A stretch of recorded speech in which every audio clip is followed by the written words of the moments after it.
All right, we are live. Okay, today's Tuesday, June 11th, and it's now 1:01 p.m. Eastern. And as I mentioned in my previous live, I made a commitment to myself that for the month of June, I was going to record 4 times a week on my Purpose Center Leadership page on LinkedIn and on my YouTube channel as well. And I am not going to necessarily wait for viewers to show up. I'm going to record. And like yesterday's video, you guys were great on the replay. You guys asked questions, and I was able to still answer those questions. So today, I'm going to talk about building high performance teams, strategies for exceptional results. And what I have been doing is I published a newsletter on LinkedIn under the name Purpose Centered Leadership. And I have been going back and taking the more popular issues and just doing a live discussion on them. Again, for the record, my name is Sharon Gill. I'm an executive leadership coach.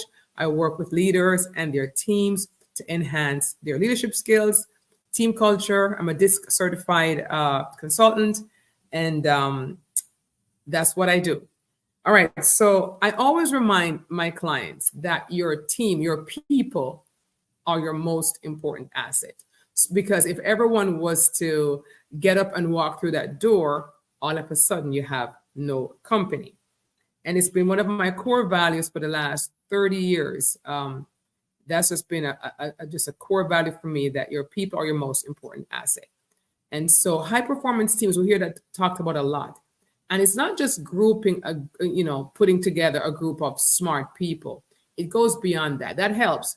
But it goes beyond just putting together smart people in a room. There has to be cohesion, collaboration, and a whole bunch of other things. So I'm going to discuss a few of those requirements as we go along. Okay, so from the newsletter, and I'm going to put a link to the newsletter in the comments afterwards.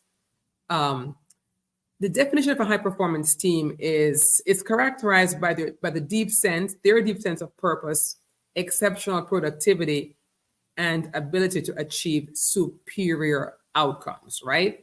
So the key attributes, such teams are marked by clear communication, trust, collective responsibility, right? Everyone taking ownership, collective responsibility, adaptability, and results. And if you think about it, a high performance team is going to be made up of different personalities. Most maybe could be more of the dominant types, but different personalities, people who get things done. So there's got to be some work in how to get that to kind of all be synergistic and how to work together, right? How to make that really work. So first point is the right composition. Select team members not just for skills, but also for their ability to collaborate and fit into the team culture. Years ago, I heard this saying that we should hire for the 3 C's, right? Character, chemistry, and competence. And you can put them in whatever order you want of importance. But I always remember that particular tidbit when I used to hire. Chemistry is important, character, and competence. And nowhere is this more important than when you have a team of high performers. They have to have good chemistry. Okay. They of course have to be very competent and having good character. And one of the things I've really enjoyed in recent months is performing these DISC assessments for teams, especially for high performing teams, because sometimes there may be static on the team, and you may have given your team all the training, in the world, and giving them opportunities to grow, but sometimes there are just these personality conflicts. And what I have seen when we have performed the DISC training is that there's a better understanding of how people work and what is their best zone, how best to communicate with these folks. And that's why I'm really liking that these DISC assessments, because if you want to level up that team communication and that team collaboration, there's no better way than helping the team understand the way how each other really like to be communicated with, what's their strength zone, what's their area of challenge, so to speak. So the right composition is very, very important. I have used a strategy as I said, as a guide to have, and I've had my clients do the same. Hey, listen, if you're popping in here and you want to drop your name in the comments, please go right ahead. And if you want to ask a question, go right ahead. Just put your city or state or just your question in the comments. So right composition is one of the key strategies for building a high performance team. Clear purpose and goals. Yesterday, I did a live on just how I integrate my faith in my work. And one of the things that I love to bring to the table on clarity and on vision is a scripture from the Proverbs. It's where there's no vision, the people perish. Where there's no vision, people falter. Where there's no vision, people are unclear, right? And so we need to write that vision and make it plain. So having clear purpose and goals is really important to drive high performance in your team. Have a compelling vision, something that they have to stretch for.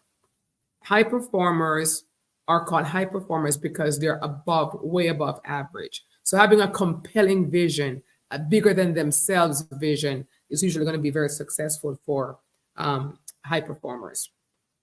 The next point I had was fostering trust and collaboration. So create an environment where trust and teamwork are the foundation. Trust. Now remember, trust as a leader, trust is earned. Trust is earned over time. But anyway, create an environment where trust and teamwork are the foundation. Encourage mutual support and open communication.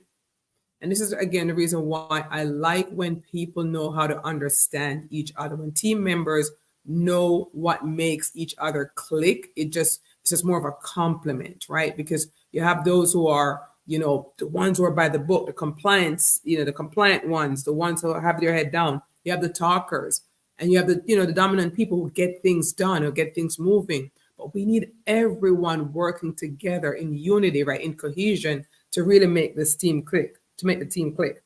So encourage open communication and mutual support.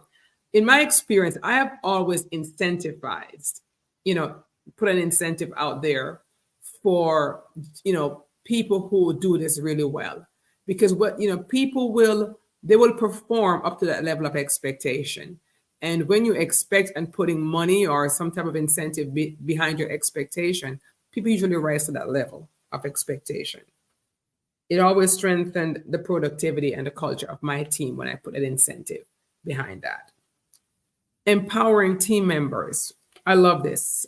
Just as a personal choice, I'm a leader who's very participatory. I'm a leader who likes to empower. I like to give a lot of autonomy.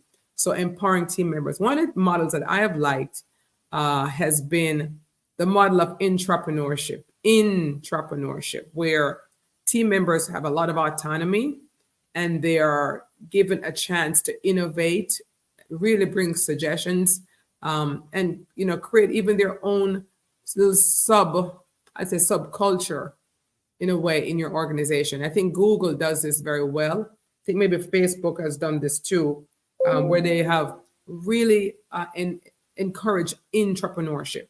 And I think when you have high performing team members, let them loose, within reason, but let them loose so that they can bring that innovation and those changes to your organization. And one of the last points I want to make on developing strategies for high performing team is continuous improvement, continuous development. Offer coaching to your team members, offer mentorship, offer training opportunities, offer ways for them to stretch even beyond their current levels of capabilities. If a high performer is not growing in your organization, guess what they're going to do?